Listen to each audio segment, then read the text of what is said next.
Donc, alors, ce qui est donc du grand 4, petit 1, donc l'éclipse de lune, petit 2, éclipse de soleil.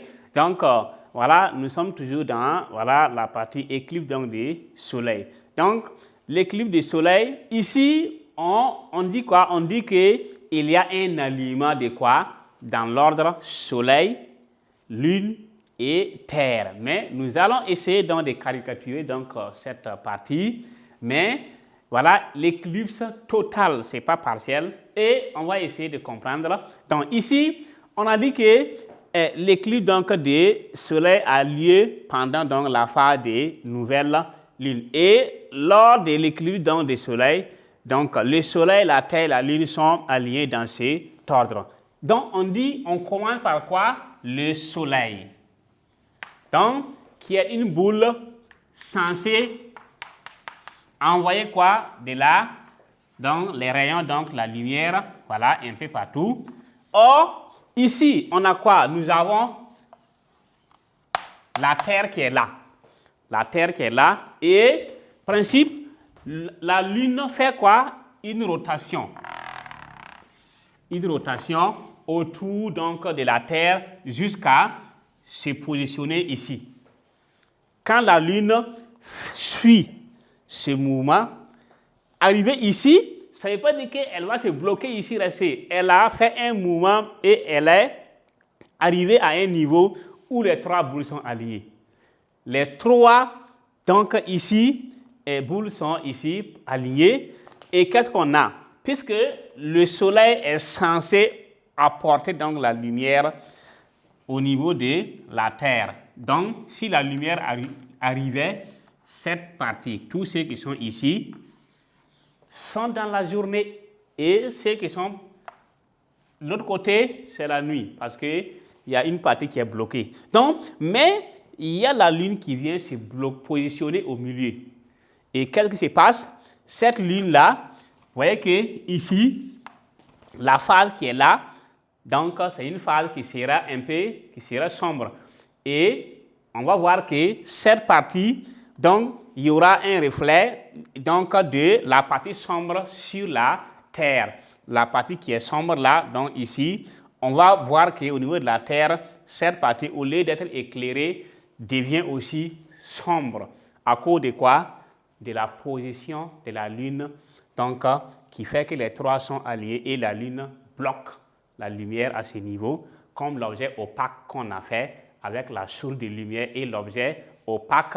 C'est très simple, avait bloqué donc la lumière et envoyé maintenant quoi? Une image qui est virtuelle, qui est une image sur quoi? Sur l'écran. Donc la Lune aussi va bloquer et envoyer maintenant l'image sur la Terre. Et la Terre, la partie devient sombre. Et en même temps, on voit qu'on était en pleine journée, mais qu'est-ce qui se passe? Donc, c'est ça l'éclipse de quoi? L'éclipse du soleil. Donc, vous pouvez maintenant faire la distinction. Donc, ici, c'est soleil, lune, terre. L'éclipse de lune, on avait vu que là-bas, ça a commencé par quoi?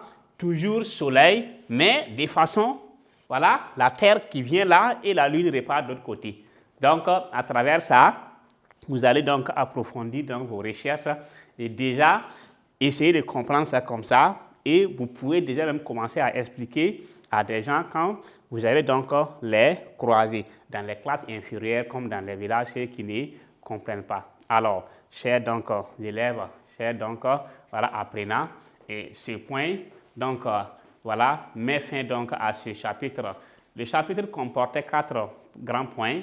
En grand 1, on a vu quoi? La formation des ombres et donc on a vu donc l'expérience avec une source de lumière qu'on a projetée, on a placé quoi? Un objet opaque au milieu qui bloquait la lumière et envoyait une image sur un écran.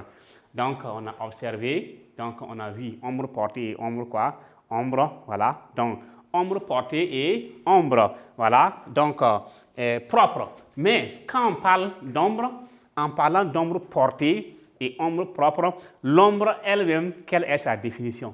Donc, l'ombre, on peut dire que l'ombre est l'obscurité relative, voilà, que cause un corps. Donc, l'obscurité relative que cause un corps est opaque, voilà, en interceptant la lumière. puisqu'il faut intercepter la lumière pour qu'il y ait de l'ombre. Par rapport, quand vous marchez, souvent vous regardez, il y a une image qui vous suit. Donc, quand vous posez, est-ce que c'est une ombre ou bien qu'est-ce qu'on va dire? Donc, la définition, c'est l'obscurité relative que cause un corps opaque en interceptant. C'est ça qu'en interceptant la lumière. Sans quoi ça ne marche pas. Donc, en interceptant, donc, c'est la définition de quoi? De, voilà, et l'ombre.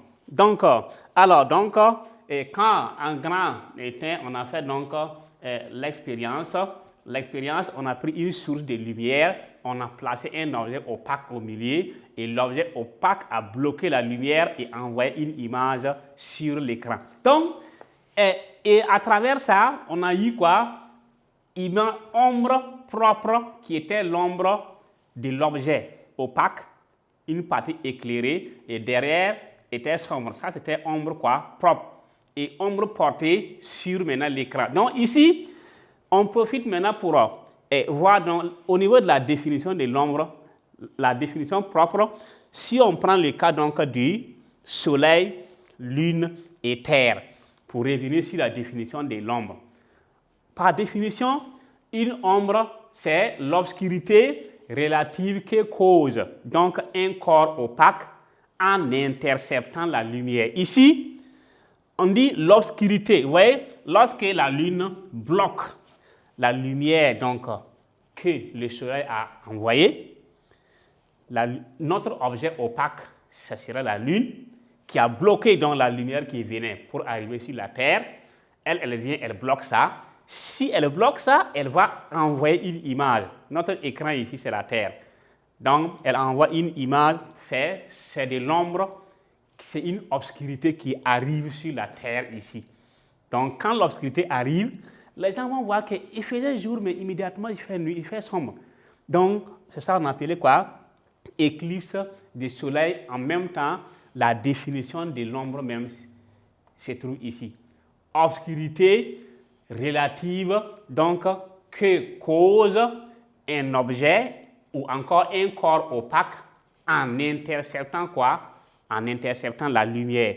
Donc, cet objet opaque-là a intercepté la lumière du soleil et on a de l'obscurité sur quoi? Sur la terre. C'est ça la définition d'une ombre. OK. Donc, voici. Maintenant, on peut poursuivre. Donc, voilà, on a fait l'observation, on a interprété et par définition maintenant, on vous a dit que la définition de l'ombre, c'est une obscurité relative. Donc, que cause? Puisque en classe, il y a des définitions qu'on vous donne oralement qui reviennent au devoir. Donc, il y a des définitions qu'on vous donne de façon écrite. Donc, ici, on vous donne ça oralement, obscurité relative qui cause donc un corps opaque en interceptant la lumière. Donc, en grand 2, mouvement de la Terre et mouvement apparent du Soleil. 1, le jour et la nuit. 2, mouvement apparent du Soleil. Donc, en 3, donc, on a vu quoi? Le mouvement annuel de la Terre. Ça veut dire que la Terre fait un mouvement, une rotation.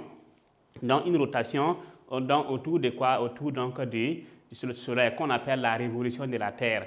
Donc, en grand 3, les différentes phases de la Lune. Donc, on a vu les différentes phases donc, de la Lune.